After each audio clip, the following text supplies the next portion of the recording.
Hello दोस्तों, जिस तरह से हम अपना पॉलिटी का सीरीज चला रहे थे, प्रश्न का सीरीज चल रहा था, उस प्रश्न के सीरीज को हम आगे बढ़ाते हुए आगे आने वाले प्रश्नों की तरफ हम देखते हैं। और ये प्रश्न चल रहे हैं किस टॉपिक से, तो यही संवैधानिक जो इतिहास था, ठीक है, उससे रिगार्डेड सारा का सारा अभी टॉपिक चल रहा है।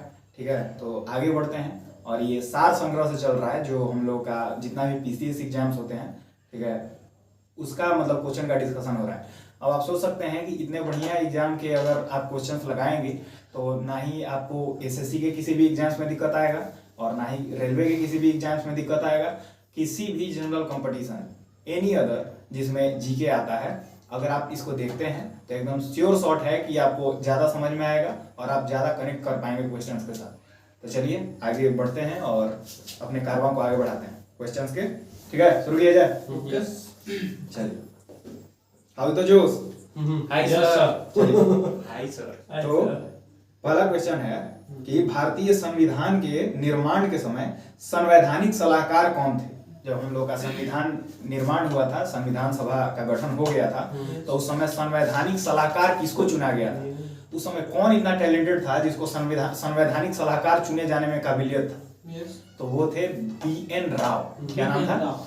बी.एन. राव। बी.एन. राव उनका फुल फॉर्म था, बेनेगल नरसिंह राव। और आपको पता होना चाहिए कि वो बहुत क्वालिफाइड आदमी थे।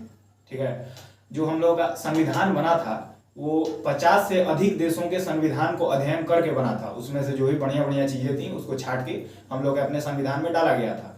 तो बेनेगल नरसिंह राव उसमें से थे जो सारे के सारे मतलब देशों के संविधान का अध्ययन कर रहे थे और अध्ययन करके उसमें से छाट कर चीजों को रख रहे थे।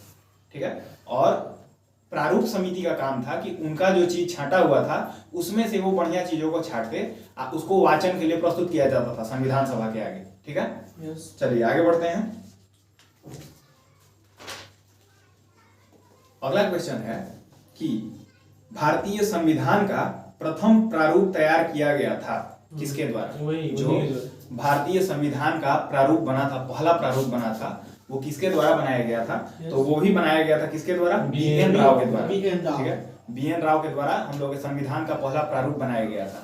और आपको पता होना चाहिए कि बी.एन. राव जो अपना मूल प्रारूप दिए थे उसमें 243 अनुच्छेद थे। आज वर्तमान में कितने हैं? 395। मतलब 395 है। अगर नंबर में गिना जाए तो वो 450 से भी अधिक हो जाएंगे। ठीक है, लेकिन वो जो दिए थे उसमें कितना था? टोटल 243 अनुच्छेद। 243 अनुच्छेद था और उसमें 13 अनुसूचियां थी। मतलब कि बी.एन. राव जो अपना पहला खाका दिए थे उसमें 243 अनुच्छेद था और अनुसूचियां 13 थी। लेकिन अगर वर्तमान परिप्रेक्ष्य में अगर बात करें तो हम लोगों के वर्तमान में अभी 12 अनुसूचियां हैं। ठीक है, जब संविधान लागू हुआ था उस समय 8 अनुसूचियां थी और 12 अनुसूचियां संविधान में संशोधन कर करके लाया गया। अब कौन सा संविधान संशोधन से कौन सा अनुसूची जोड़ा गया है वो हम कभी अनुसूची के टॉपिक में बताएंगे आप लोगों को। ठीक है, तो जो बी.एन. राव जो प्रारूप दिए थे उसमें टोटल 243 अनुच्छेद थे और अनुसूचियां कितनी थी? 13। वर्तमान में हम लोग का जो संविधान है उसमें 12 अनुसूचियां हैं, 22 भाग हैं और 395 अनुच्छेद हैं। चलिए आगे बढ़ते हैं। चलिए अगला क्वेश्चन है कि संविधान सभा में भारतीय संविधान का तृतीय वाचन कब प्रारंभ हुआ? जो तीसरा वाचन। हाँ, तीसरा वाचन। ठीक है, तो हम पहले ही बता चुके हैं कि जो हम लोग का संविधान सभा जो जिस तरह से प्रारूप समिति चीजों को छाट के लाता था, अलग अलग कॉन्स्टिट्यूशन से रखता था, ड्राफ्टिंग कमिटी, उसको ड्राफ्टिंग कमिटी बोला जाता है इंग्लिश में। तो ड्राफ्टिंग कमिटी जो भी चीजों को छाट के रखता था उसको संविधान सभा में जो लोग बैठते थे उनके सामने प्रस्तुत किया जाता था।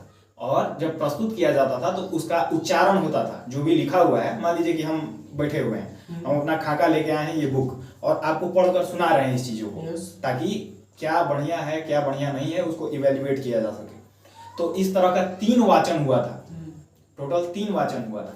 ठीक है, तो जो अंतिम वाचन हुआ था यही ये क्वेश्चन पूछ रहा है कि संविधान सभा में भारतीय संविधान का तृतीय वाचन कब प्रारंभ हुआ था? तो तृतीय वाचन जो प्रारंभ हुआ था वो हुआ था 17 नवंबर 1949 से चालू हुआ था। कब से? 17 नवंबर 1949 से 26 नवंबर 1949 तक चला था। 17 नवंबर 1949 से 26 नवंबर 1949 तक हम लोग का जो फाइनल वाचन हुआ था। और जो 26 नवंबर 1949 को था उसी दिन अंतिम वाचन का अंतिम डेट था और उसी दिन से हम लोग के संविधान को आंशिक रूप से लागू कर दिया गया था। आंशिक रूप से लागू किया गया था, पूर्ण रूप से लागू नहीं किया गया था। अब आंशिक रूप से जो लागू किया गया था तो उसमें क्या क्या चीजें लागू हुई थी। तो पहला कि जैसे संविधान के जो प्रारंभ में नागरिकता का प्रावधान था वो लागू कर दिया गया था कि कौन हम लोग के देश का नागरिक होगा और कौन हम लोग के देश का नागरिक नहीं होगा। ठीक है। मूल अधिकार से भी संबंधित कुछ प्रावधानों को लागू कर दिया गया था, मूल अधिकार से संबंधित। इसी तरह से और मतलब संघात्मक शासन को भी कुछ लागू कर दिया गया था। मतलब आंशिक रूप से उस दिन लागू किया गया था। 26 नवंबर 1949 को ही कहा जाता है कि मतलब प्रस्तावना में है हम लोगों के कि उसी दिन हम लोग के संविधान को आत्मसमर्पित, अधिकृत और अंगीकार किया गया था। तो क्वेश्चन कभी कभी पूछता है कि हम लोग के संविधान को आत्मसमर्पित कब किया गया था या अंगीकार कब किया गया था, तो उसका आंसर 26 नवंबर 1949 होगा। तो जो मान लीजिए कि जो तीसरा वाचन था वो कब से कब तक प्रारंभ हुआ था, तो 17 नवंबर 1949 से, ठीक है, 26 नवंबर 1949 तक चला था। अब जो दो ठो वाचन थे वो कब कब हुआ था, तो जो पहला वाचन था वो हुआ था 4 नवंबर 1948 से 14 नवंबर 1948। ठीक है, कब से कब तक हुआ था? 4 नवंबर से लेकर 14 नवंबर 4 नवंबर से 14 नवंबर तक हुआ था। 4 नवंबर 1948 से 14 नवंबर 1948 तक हुआ था। कोई दिक्कत? ये पहला वाचन हुआ था।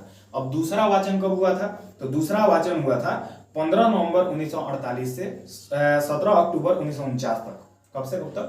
15 नवंबर 1948 से 17 अक्टूबर 1949 तक। जी, 15 नवंबर 1948 से 17 अक्टूबर 1949 तक। तो इस तरह अगर कभी प्रश्न बन जाए कि सबसे ज्यादा समय तक वाचन कौन सा हुआ था, तो दूसरा वाचन हुआ था। क्यों? क्योंकि ये 15 नवंबर 1948 से चालू है और 17 अक्टूबर 1949 तक, यानी करीब 7-8 महीना ये वाचन चला था। ठीक है, लेकिन बाकी जो वाचन हुआ था, जैसे पहला जो हुआ था वो 4 नवंबर से 14 नवंबर, बस 10 दिन हुआ। ठीक है, जो अंतिम वाचन हुआ था वो 17 नवंबर से 26 नवंबर तक हुआ था, तो कितना 9 दिन हुआ। 9 दिन। ठीक है, लेकिन ये जो सेकंड वाचन हुआ था वो सबसे ज्यादा दिनों तक चला था। ठीक है, कोई दिक्कत नहीं है, आगे बढ़े अब। चलिए अगला क्वेश्चन है कि भारत का संविधान पूर्ण रूप से तैयार हुआ था, मतलब कि भारत का संविधान पूर्ण रूप से कब बन के तैयार हो गया था, तो इसको माना जाता है 26 नवंबर 1949 को। जो भारत का संविधान पूर्ण रूप से तैयार तब माना गया जब अंतिम वाचन का अंतिम दिन खत्म हो गया था। कोई दिक्कत नहीं। जब अंतिम दिन का अंतिम वाचन खत्म हो गया तो उस दिन से मतलब संविधान को पूर्ण मान लिया गया कि अब संविधान पूरी तरह से लिखा जा चुका है, उसका जो भी प्रक्रिया था वो खत्म हो चुका है। ठीक है, कोई दिक्कत नहीं। आगे बढ़े। चलिए अगला क्वेश्चन है कि भारत का अगला क्वेश्चन की तरफ आगे बढ़ते हैं कि भारतीय संविधान को संविधान सभा द्वारा अंगीकृत किया गया था। देखिए आ गया क्वेश्चन कि भारतीय संविधान को संविधान सभा के द्वारा कब अंगीकृत किया गया था, तो वो किया गया था 26 नवंबर 1949 को किया गया था। कोई दिक्कत नहीं। चलिए आगे बढ़ते हैं।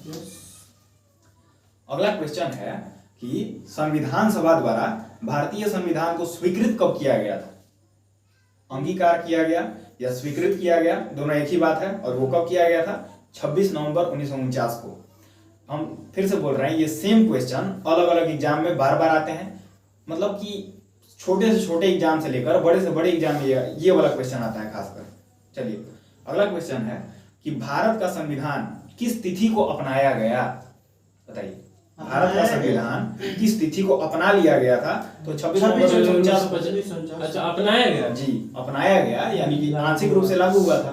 पूरी तरह से अपना लिया गया था तब कब? 26 जनवरी 1950 को। चलिए अगला क्वेश्चन है कि भारतीय संविधान कब लागू हुआ था? लागू 26 जनवरी। ये आ गया, भारतीय संविधान जो लागू हुआ था वो हुआ था 26 जनवरी 1950 को। कोई दिक्कत नहीं। क्वेश्चन पूछे कि संविधान सभा के द्वारा मतलब संविधान को कब कंप्लीट समझा गया था? 26 नवंबर 1949 को। ठीक है, मतलब कि संविधान सभा द्वारा संविधान को कब आत्मसमर्पित किया गया था? 26 नवंबर 1949 को। क्वेश्चन पूछेगा कि संविधान को आंशिक रूप से कब लागू किया गया था? 26 नवंबर 1949 को। क्वेश्चन आएगा कि संविधान दिवस कब मनाया जाता है? तो 26 नवंबर को मनाया जाता है। और क्यों मनाया जाता है? क्योंकि 26 नवंबर 1949 को हम लोग का संविधान पूर्ण रूप से तैयार हो गया था।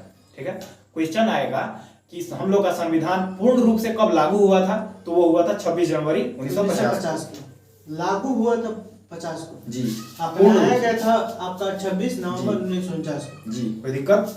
चलिए आगे बढ़े। अगला क्वेश्चन है कि भारतीय संविधान कब लागू हुआ था? ये तो हो गया 26 जनवरी 1950 को। यस।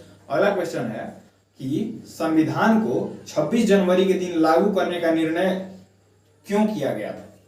मतलब 26 जनवरी को ही हम लोग के संविधान को लागू करने का निर्णय क्यों किया गया था? आपको पता होना चाहिए मतलब कि संविधान का अंतिम डेट कौन सा है जब बन गया था? 26 नवंबर 1949। लेकिन आखिर क्या बात है कि 26 नवंबर 1949 को आंशिक रूप से ही हम लोग के संविधान को लागू किया गया था, जबकि पूर्ण रूप से 26 जनवरी 1950 को लागू किया गया। आखिर इसका कारण क्या है? तो इसका कारण हम लोग के पास्ट में मिलता है। कैसे मिलता है? तो एक 1929 में कांग्रेस का लाहौर अधिवेशन हुआ था। दिसंबर 1929 में हुआ था कांग्रेस का लाहौर अधिवेशन। ठीक है, उसकी अध्यक्षता जवाहरलाल नेहरू के द्वारा किया गया और 26 जनवरी को ही उन्होंने मतलब पूर्ण स्वाधीनता प्राप्त करने के लक्ष्य को रखा था। ठीक है, पूर्ण स्वाधीनता प्राप्त करने के लक्ष्य को कब रखा था जवाहरलाल नेहरू ने? 26 जनवरी 1930 को। ठीक है, 26 जनवरी 1930 को। तो हम लोग का जो 29 में घोषणा किए थे। हाँ, पूर्ण स्वराज की मांग भी किए थे 29 में। तो वही पूर्ण स्वराज की मांग किए थे 1929 में। ठीक है, और संविधान प्राप्ति का लक्ष्य रखे थे 26 जनवरी 1930। ठीक है, तो इसी चीज को मद्देनजर रखते हुए यानी कि रिस्पेक्ट देने के लिए कि पहला बार हम लोगों में मतलब कंप्लीट मतलब स्वतंत्रता प्राप्त करने के लिए कोई लक्ष्य रखा गया था। तो चूंकि 26 नवंबर को तो संविधान आंशिक रूप से लागू हो ही गया था, तो उसको रिस्पेक्ट देने के लिए कि अब कितना दिन रह ही गया है। ठीक है, तो एक महीना का बस बात था। तो कह लो कि चलिए अब 26 जनवरी 1950 से ही पूरे संविधान को लागू करते हैं, यही बात है। तो यही क्वेश्चन है कि संविधान को 26 जनवरी के दिन लागू करने का निर्णय क्यों किया गया था? तो इसमें ऑप्शन है कि कांग्रेस ने इस तिथि को 1930 में स्वतंत्रता दिवस के रूप में मनाया था। यही ऑप्शन सही है। ठीक है, कोई दिक्कत नहीं? चलिए आगे बढ़ते हैं। आपको समझ में आ रहा है ना? सबको समझ में आ रहा है? यस। ठीक है, आपको बताइएगा। हाँ जी। ठीक है, आगे बढ़ते हैं। अगला क्वेश्चन है कि भारतीय संविधान दिवस कब मनाया जाता है? संविधान दिवस 26 नवंबर। अभी पूरा का पूरा चर्चा कर दी कि इस तरह से जो भी क्वेश्चन आता है। यस। तो संविधान दिवस मनाया जाता है भैया कब? 26 नवंबर को। कोई दिक्कत नहीं? चलिए, क्यों मनाया जाता है, कैसे मनाया जाता है, सारा का सारा चीज डिस्कस हो गया है। अगला क्वेश्चन है कि भारतीय संविधान को अपनाया गया था किसके द्वारा? भारतीय संविधान को किसके द्वारा अपनाया गया था? तो हम आप लोगों से एक क्वेश्चन पूछते हैं कि भारतीय संविधान को कौन बनाया था? संविधान सभा। तो जो बनाएगा वही अपनाएगा। संविधान सभा द्वारा। संविधान सभा के द्वारा बनाया गया, तो अपनाया किसके द्वारा गया? संविधान सभा के द्वारा। इसमें ऑप्शन दिया है ब्रिटिश संसद के द्वारा, ये तो हो ही नहीं सकता। गलत है। गवर्नर जनरल के द्वारा, ये तो बिल्कुल नहीं हो सकता। भारतीय संसद के द्वारा, देख लीजिए ये यहाँ फंसा देगा। उस टाइम अभी मतलब प्रक्रिया चालू ही था, मतलब कि अभी अभी कंप्लीट हुआ था संविधान बनना, तो संसद कहाँ से आ जाएगा उस टाइम? ठीक है, तो संविधान सभा के द्वारा ठीक है भारतीय संविधान को अपनाया गया था। कोई दिक्कत नहीं? चलिए, अभी कुछ दिन पहले भी हम लोग डिस्कस किए थे कि जो सेशन टोटल हुआ था, टोटल सेशन जो संविधान बनाने में, तो टोटल 12 सेशन हुआ था। आज 26 नवंबर 1949 तक 11 सेशन हुआ था टोटल। 11 सत्र में हम लोग का पूरा संविधान बन गया था। और 12वां सत्र जो हुआ था वो 24 जनवरी 1950 को हुआ था। और उसी दिन क्या क्या लिया गया था? हम लोग के राष्ट्रीय गान को अपनाया गया, राष्ट्रीय गीत को अपनाया गया था। ठीक है, और कितने लोग साइन किए थे उस पर, हम लोग के अंतिम मतलब संविधान पर? बताइए ना। 282 या 83 लोग थे। हाँ, 282 या 83 ही होंगे, एग्जैक्ट डेटा याद नहीं है, आप लोग देख सकते हैं। अगर आप लोगों को पता हो तो आप कमेंट सेक्शन में बता दीजिएगा। ठीक है, कमेंट में जरूर बताइएगा। चलिए आगे बढ़ते हैं। हाँ चलिए, अगला क्वेश्चन कौन सा है भैया? तो अगला क्वेश्चन है कि भारत का संविधान अंगीकृत एवं अधिनियमित कब हुआ था? तो ये क्वेश्चन, एक ही क्वेश्चन बार बार। ठीक है, 26 नवंबर 1949 को। कोई दिक्कत नहीं। अगला क्वेश्चन है, और अगला क्वेश्चन बहुत ही महत्वपूर्ण क्वेश्चन है, आप लोग को ध्यान से सुनना होगा, ध्यान से समझना होगा। तो वो कौन सा है? भीमराव अंबेडकर का संविधान सभा में निर्वाचन कहां से हुआ था? मुंबई से। रुको जरा, सबर करो, धक्का मुक्की नहीं करने का। तो भीमराव अंबेडकर का संविधान सभा में निर्वाचन कहां से हुआ था? तो हम इसका कंप्लीट स्टोरी बताते हैं कि भीमराव अंबेडकर के बारे में केस क्या हुआ था। आप लोगों को पता है कि जो संविधान सभा में टोटल 389 लोग आए थे, ठीक है, और ये कहां कैसे इन लोगों का चुनाव हुआ था?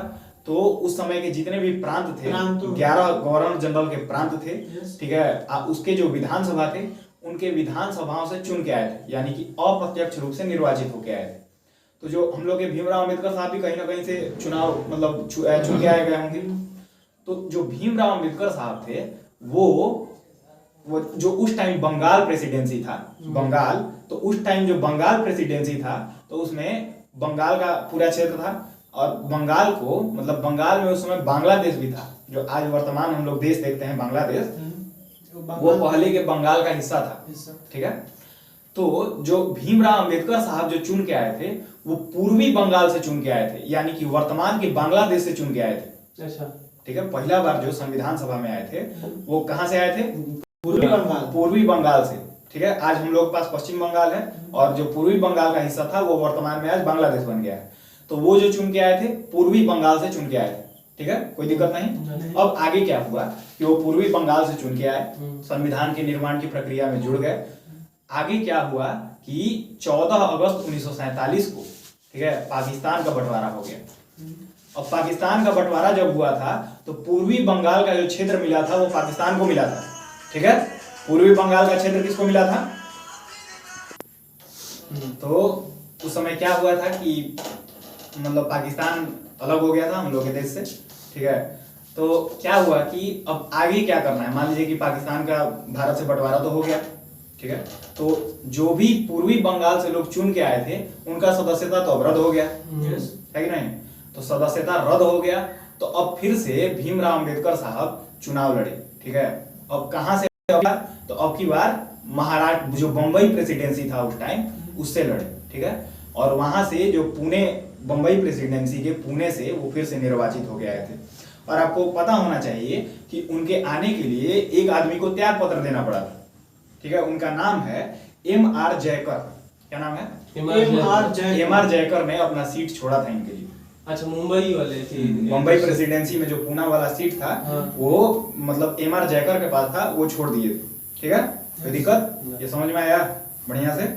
चलिए, तो भीमराव अंबेडकर का संविधान सभा में निर्वाचन कहां से हुआ था? अगर ये क्वेश्चन आए तो कहां से आएगा? बंबई प्रेसिडेंसी। अगर क्वेश्चन आए प्रारंभ में पूछे तो बंगाल प्रेसिडेंसी, पूर्वी बंगाल, ठीक है, कोई दिक्कत नहीं। आगे बढ़े। यस, देखिए, अब जैसे इसके ऑप्शन में फंसाने वाला काम किया है, ये ऑप्शन में पश्चिम बंगाल भी दिया है, ठीक है। अब मान लीजिए कि चूंकि वो चुन के कहां से आए थे? पूर्वी बंगाल से चुन के आए थे, तो कंफ्यूज नहीं करना है, ठीक है। आगे बढ़ते हैं। अगला क्वेश्चन है, जो डॉक्टर भीमराव अंबेडकर का जन्म और मृत्यु कब हुआ था? यह भी क्वेश्चन पूछता है, क्योंकि भीमराव अंबेडकर को हम लोग के संविधान के पिता का दर्जा दिया गया है, तो जरूरी है कि उनका जन्म कब हुआ, मृत्यु कब हुई, उनके कार्य क्या हैं, ये सब चीज के बारे में मतलब ध्यान रखें। आपको पता होना चाहिए इनका जन्म कब हुआ था, बता सकते हैं लोग? 14 तारीख को, 14 अप्रैल को कब जन्म हुआ था? 14 अप्रैल 1891 को जन्म हुआ था, ठीक है। 14 अप्रैल 1891, 14 अप्रैल 1891 को इनका जन्म हुआ था, और इनकी मृत्यु हुई थी 1956 में, ठीक है। 1956 14 अप्रैल 1891 को इनका जन्म हुआ था और मृत्यु हुआ था 1956 में। कोई दिक्कत नहीं ना? चलिए, इनका जन्म मध्य प्रदेश में, महू नाम के स्थान पर, ठीक है। 14 अप्रैल को इनका जन्म हुआ था और 6 दिसंबर को इनकी मृत्यु हुई थी, ठीक है। मृत्यु शायद मुंबई में, इनका मृत्यु उसके बारे में थोड़ा मृत्यु 1956 में हुआ था। हाँ, जहाँ बौद्ध महासभा का स्थापना के लिए उन्होंने मुंबई में ही हो सकता है, ठीक है। और भीमराव अंबेडकर का जन्म 14 अप्रैल 1891 को उनका जन्म हुआ था, उनकी 1956 में मृत्यु हुई थी 6 दिसंबर को, ठीक है। चलिए आगे बढ़ते हैं अगले क्वेश्चन की तरफ, कि हम दो कथन बोलेंगे, आपको विचार करना है कि कौन कौन सा सही है और कौन कौन सा गलत है। ठीक है, पहला है कि तृतीय गोलमेज सम्मेलन के विचार विमर्श की परिणति भारत सरकार अधिनियम 1935 के पारित होने के रूप में हुई थी। तो बिल्कुल सही है। जो हम लोगों का 1930 से लेकर 1932 तक 3 टोटल गोलमेज सम्मेलन हुए थे, जिसमें पहले गोलमेज सम्मेलन में कांग्रेस पार्टी भाग नहीं लिया था। दूसरे सम्मेलन में जो 1931 में हुआ था, ठीक है, उसमें कांग्रेस भाग लिया था। और जो तृतीय हुआ था 1932 में, उसमें कांग्रेस फिर भाग नहीं लिया था। तो जो तीसरा गोलमेज सम्मेलन था उसका ब्रिटिशर्स का ये उद्देश्य था कि 1935 का जो भारत परिषद अधिनियम तैयार किया जा रहा था वो इनके सहयोग से तैयार हो। ठीक है, लेकिन ये लोग क्या किए थे, भाग नहीं लिए थे, क्योंकि उसमें भी खेल खेला जा रहा था ना, सांप्रदायिक पंचायत उसमें लागू किया जा रहा था। ठीक है, किसके द्वारा लागू किया जा रहा था, आप लोग याद है? पंचायत शायद रैमजे मैकडोनाल्ड, हाँ वही होगा पंचायत। तो मतलब ऐसा कुछ, मतलब वहां पर खेल भी खेला जा रहा था, इसी कारण कांग्रेस अवॉइड किया था वहां जाने से। ठीक है, तो तृतीय गोलमेज सम्मेलन के विचार विमर्श की परिणति भारत सरकार अधिनियम 1935 के पारित होने के रूप में हुई थी। ये बिल्कुल सही है। दूसरा है, भारत सरकार अधिनियम 1935 ने ब्रिटिश भारत के सूबों और भारतीय रियासतों के एक संघ पर आधारित ऑल इंडिया फेडरेशन के गठन का उपबंध किया था। यह भी बिल्कुल सही है। 1935 में ही पहली बार संघीय व्यवस्था को लागू किया गया था, केंद्र में द्वैध शासन को लगाया गया था। तो केंद्र में द्वैध शासन क्यों लगाया गया था? ताकि उनका प्रशासन बेहतर हो। ठीक है, केंद्र और मतलब राज्य में, प्रांतों में उस समय के थोड़ा बढ़िया से विभाजन हो, शक्तियों का बंटवारा हो। आपको पता है कि इससे पहले के कक्षाओं में हम बताए थे कि जो द्वैध शासन हुआ था उसमें कुछ विषय मतलब अस्थायी विषय थे और कुछ हस्तांतरित विषय थे। तो ये क्यों हुए थे? ताकि मतलब गवर्नेंस को सही ढंग से चलाया जा सके। तो ये दोनों कथन बिल्कुल सही है। ठीक है, आगे बढ़ते हैं। और एक फैक्ट बता दीजिए कि मैंने पंडित भीमराव अंबेडकर तीनों गोलमेज सम्मेलन में भाग लेने वाले। ये भी एक बहुत बढ़िया फैक्ट है कि देखिए, पहला जो गोलमेज सम्मेलन हुआ था उसमें कांग्रेस भाग नहीं लिया था, दूसरे में लिया था, तीसरे में नहीं लिया था। लेकिन एक ऐसे भी व्यक्ति थे जो तीनों गोलमेज सम्मेलन में भाग लिए थे, वो थे हमारे भीमराव अंबेडकर साहब। इसलिए आज जितने भी लोग हैं भीमराव अंबेडकर का इतना सम्मान करते हैं, क्योंकि वो बहुत ही महत्वपूर्ण भूमिका निभाए हम लोग संविधान में। ठीक है, वो नहीं रहते अगर तो हम लोग के संविधान का कल्पना करना बहुत मुश्किल था। ठीक है, चलिए आगे बढ़ते हैं अगले क्वेश्चन की तरफ। वैसे भीमराव अंबेडकर के साथ एक और व्यक्ति थे जो तीनों गोलमेज सम्मेलनों में हिस्सा लिए थे। आपको अगर याद हो नाम तो कमेंट सेक्शन में बताइए। ठीक है, अगला क्वेश्चन है कि कथन और कारण है। ठीक है, कथन और निष्कर्ष है। पहला कथन है कि भारत का संविधान देश की आवश्यकताओं की पूर्ति करता है। बिल्कुल सही। संविधान किस लिए बनाया जाता है भाई? देश के, इसलिए कि देश के हित में वो काम करे। तो हम लोग का जो संविधान है वो इतने अच्छे ढंग से लिखा गया है, इतने अच्छे ढंग से बनाया गया है कि हम लोग के देश के आवश्यकताओं को पूर्ति करने के लिए वो पर्याप्त है। ठीक है, दूसरा है, इसको एक गृहीत संविधान कहा जाता है। ये बात भी बिल्कुल सही है, इसको एक गृहीत संविधान भी कहा जाता है। ठीक है, गृहीत संविधान, हाँ गृहीत संविधान, ये दोनों सही है। लेकिन दिक्कत ये है कि जो पहला कथन और दूसरा कथन में कोई लिंकेज नहीं, यानी कि ऐसा नहीं है कि पहला कथन का दूसरा उसका मतलब विवेचन है। ठीक है, ये दोनों अलग अलग कथन है और दोनों अलग अलग ये सही है। ठीक है, चलिए, भावी आवश्यकताओं के मद्देनजर इसमें संशोधन संबंधी प्रावधान भी है। ठीक है, दूसरी ओर इसमें विभिन्न देशों के संविधानों से तथ्य एवं विचार ग्रहण किए गए हैं, अतः इसे गृहीत संविधान भी कहा जाता है।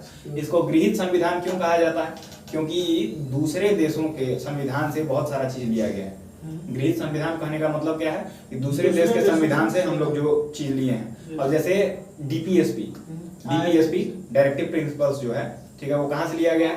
आयरलैंड के संविधान से लिया गया है। ठीक है, अब जैसे समवर्ती सूची ऑस्ट्रेलिया से लिया गया है। जैसे हम लोग के संसदात्मक जो रचना है वो ब्रिटेन से लिया गया है। ठीक है, तो इस तरह से मतलब अब मान लीजिए जो उपराष्ट्रपति का पद है वो कहाँ से लिया गया है? अमेरिका से लिया गया है। चुनाव जो है चुनाव संबंधी प्रक्रिया जो है राष्ट्रपति का, वो कहाँ से लिया गया? वो भी शायद अमेरिका से लिया गया है। राष्ट्रपति का निर्वाचन भी अमेरिका से। ठीक है, उपराष्ट्रपति पर महाभियोग, ये भी शायद वहीं से लिया गया, अमेरिका से ही लिया गया है। तो विभिन्न विभिन्न देशों से संशोधन थी अफ्रीका से। हाँ, संविधान में संशोधन अफ्रीका से लिया गया है। वैसे आगे इसका पब्लिक चैप्टर ही है, उस टाइम बहुत बढ़िया से बात चर्चा होगा इस पर, ठीक है। तो गृहीत संविधान कहने का क्या मतलब है कि हम लोग दूसरे देश के संविधान से जो भी चीज लिए थे उसको गृहीत संविधान बोला जाता है। तो इस तरह से ये दोनों कथन अलग अलग सही हैं, ठीक है, लेकिन इन दोनों कथनों में कोई लिंकेज नहीं है, ठीक है। चलिए आगे बढ़ते हैं। अगला क्वेश्चन है कि संविधान सभा में वयस्क मताधिकार को 15 वर्ष के लिए स्थगित करने की बात की थी, ठीक है। संविधान सभा में वयस्क मताधिकार को 15 वर्ष के लिए स्थगित करने की बात किसने की थी? यानी कि जब संविधान सभा संविधान लागू हुआ था, तो आज हम लोग का जो वोटिंग होता है वो वयस्क मताधिकार पर आधारित है। अगर आप 18 साल के हो गए तो आप वोट कर सकते हैं लोकसभा के लिए, कोई दिक्कत नहीं है। लेकिन जब संविधान सभा बन रहा था उस टाइम भी इस बात पर चर्चा हो रहा था कि कौन से एज क्राइटेरिया के लोग मतलब चुनाव में हिस्सा ले सकते हैं। उस टाइम भी बहुत बढ़िया से हो रहा था ये सब चीज पर बात। तो हम लोग के एक मतलब उस टाइम जो संविधान सभा में एक व्यक्ति थे मौलाना अबुल कलाम आजाद, तो उनका कहना था कि जो वयस्क मताधिकार है उसको अभी 15 सालों तक लागू नहीं किया जाए, ठीक है। हम लोग का जो वयस्क मताधिकार है उसे 15 सालों के लिए अभी एबॉलिश किया जाए, अभी लागू नहीं किया जाए। लेकिन कुछ ये अगर अलग तरीके से देखा जाए तो कुछ विशेष लोग जो थे वो इसके सपोर्ट में थे, पूर्ण सपोर्ट में थे। वो कौन कौन थे? तो वो थे डॉक्टर राजेंद्र प्रसाद, ठीक है, एवं पंडित जवाहरलाल नेहरू। ये जो दोनों लोग थे वो इसके पुरजोर सपोर्ट में थे कि वयस्क मताधिकार लागू किया जाए, कि वयस्क मताधिकार लागू किया जाए, ठीक है। चलिए, तो आपको पता चल गया कि संविधान सभा में वयस्क मताधिकार को 15 वर्ष के लिए स्थगित करने की बात किसने की थी? तो मौलाना आजाद ने। कोई दिक्कत? चलिए आगे बढ़ते हैं। अगला क्वेश्चन है कि निम्नलिखित में से किसने सुझाव दिया था कि भारत की स्वतंत्रता के बाद भारतीय राष्ट्रीय कांग्रेस को एक राजनीतिक दल के रूप में भंग कर दिया जाना चाहिए? ये हम उम्मीद करते हैं कि मैक्सिमम लोगों को इसका आंसर पता होगा। हम लोग के जो महात्मा गांधी जी थे, ठीक है, वो ये बात बोले थे कि हम लोग का जो कांग्रेस है, कांग्रेस का पूर्ण उद्देश्य यही था कि हम लोगों के देश को स्वतंत्रता प्राप्ति हो, ठीक है। उनका मानना ये था कि स्वतंत्रता जब मिल जाए तो हम लोग के जो कांग्रेस पार्टी है उसको भंग कर दिया जाए, ठीक है। तो इस क्वेश्चन का आंसर हो गया कि राष्ट्रीय कांग्रेस को एक राजनीतिक दल के रूप में भंग कर दिया जाना चाहिए। ये बात कौन बोला था? महात्मा गांधी साहब बोले थे, ठीक है। अगला क्वेश्चन है कि निम्नलिखित में से किसने कहा था, कौन एक ऐसा व्यक्ति थे जिन्होंने कहा था कि एक जो संविधान होता है एक मशीन की तरह बेजान चीज है, यानी कि संविधान में दम नहीं है, इसमें वे लोग जीवन फूंकते हैं जो इसका नियंत्रण करते हैं, ठीक है। भारत में बस कुछ ईमानदार लोगों की आवश्यकता है जिनके लिए राष्ट्रहित ही सर्वोपरि हो। ये कथन कौन बोला था? तो ये जो कथन है ये डॉक्टर राजेंद्र प्रसाद साहब बोले थे। मतलब उनके कहने का, हाँ, डॉक्टर राजेंद्र प्रसाद साहब कब बोले थे? तो जब हम लोग का अंतिम वाचन खत्म हो रहा था 26 नवंबर 1949 को, तो उस दिन जो राजेंद्र प्रसाद अपना स्पीच दिए थे समापन में, ठीक है, कि चूंकि संचालन समिति का अध्यक्ष वही थे उस टाइम, ठीक है, तो जो एंड में स्पीच दिए थे तो उनके एंड स्पीच का एग्जैक्ट यही वर्ड है। अपना जो अंतिम विदाई स्पीच दे रहे थे उसमें, तो ये वर्ड उस दिन बोले थे। क्या बोले थे? कि एक संविधान एक मशीन की तरह बेजान चीज है, इसमें वे लोग जीवन फूंकते हैं जो इसका नियंत्रण करते हैं। भारत में बस कुछ ईमानदार लोगों की आवश्यकता है जिनके लिए राष्ट्रहित ही सर्वोपरि है। अब ये बिल्कुल सही भी बात है अगर देखा जाए तो। अब मान लीजिए कि जब संविधान शुरुआत में लागू हुआ था उस समय कितनी गरीबी थी हम लोग के देश में? बहुत ज्यादा गरीबी था। जवाहरलाल नेहरू साहब हम लोग के प्रथम प्रधानमंत्री चुने गए थे। तो अब बताइए कि हम लोग के गरीबी का, हम लोग के देश की कमजोरी का अगर जवाहरलाल नेहरू साहब फायदा उठाना चाहते तो वो बहुत अच्छे से उठा सकते थे, बहुत अच्छे से उठा सकते थे, और उस टाइम वो निरंकुश शासक भी बन सकते थे। लेकिन वो लोग एक देशभक्त थे, ट्रू देशभक्त थे, और उन लोगों के आने के बाद जैसे उनका जो जब तक शासन रहा जवाहरलाल नेहरू साहब का, तब तक वो मतलब चूंकि प्रथम प्रधानमंत्री थे तो अपने कार्यकाल को बहुत अच्छे ढंग से मतलब उसको फिनिश किए थे, और इस बात को ध्यान रखे थे कि जो हम लोग संविधान बनाए हैं उसके गरिमा को एस्टेब्लिश किया जा सके। सबसे पहले तो स्थापित करने का बात था, ठीक है। चलिए आगे बढ़ते हैं। अगला क्वेश्चन है कि अपनी राष्ट्रवादी प्रतिक्रिया में भारतीय संविधान के निर्माताओं ने अल्पसंख्यकों के हितों तथा भावनाओं के महत्व को कम करके आंका है। यह कथन किसका है? यानी कि एक ऐसे व्यक्ति थे जिनको लगता था कि जो हम लोग का संविधान सभा बना था उस टाइम, तो जो अल्पसंख्यक लोग थे उनके हितों को कम ध्यान में रखा गया है। ठीक है, तो इस तरह के लोग थे, मतलब एक ऐसा आदमी था जो ये स्टेटमेंट दिया था। तो कौन आदमी था जो ऐसा स्टेटमेंट दिया था? तो उसका नाम था आइवर जेनिंग्स। क्या नाम था? Ivor Jennings. Ivor Jennings. Ivor Jennings.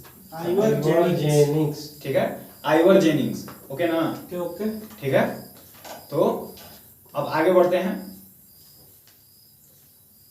किसने कहा था कि संविधान सभा कांग्रेस थी और कांग्रेस भारत था? अच्छा, किसने? एक ऐसा स्टेटमेंट है, मतलब कौन ऐसा आदमी था जो कहा था कि संविधान सभा कांग्रेस थी और कांग्रेस भारत था।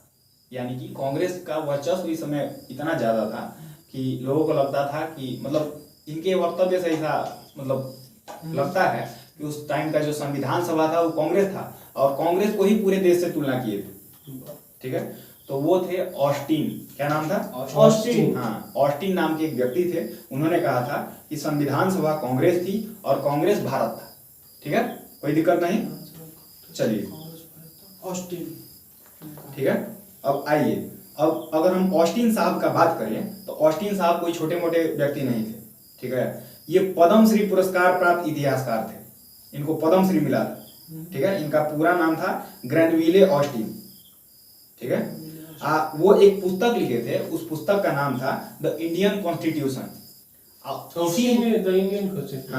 द इंडियन कॉन्स्टिट्यूशन, और इसी कॉन्स्टिट्यूशन में ये सेम वर्ड वर्णित था कि संविधान सभा कांग्रेस थी और कांग्रेस भारत था। कांग्रेस भारत था। ठीक है, आगे बढ़ते हैं। अगला क्वेश्चन है कि भारतीय संविधान सभा में कुल कितनी महिला सदस्य थी? बहुत स्टार क्वेश्चन ये भी पूछता है।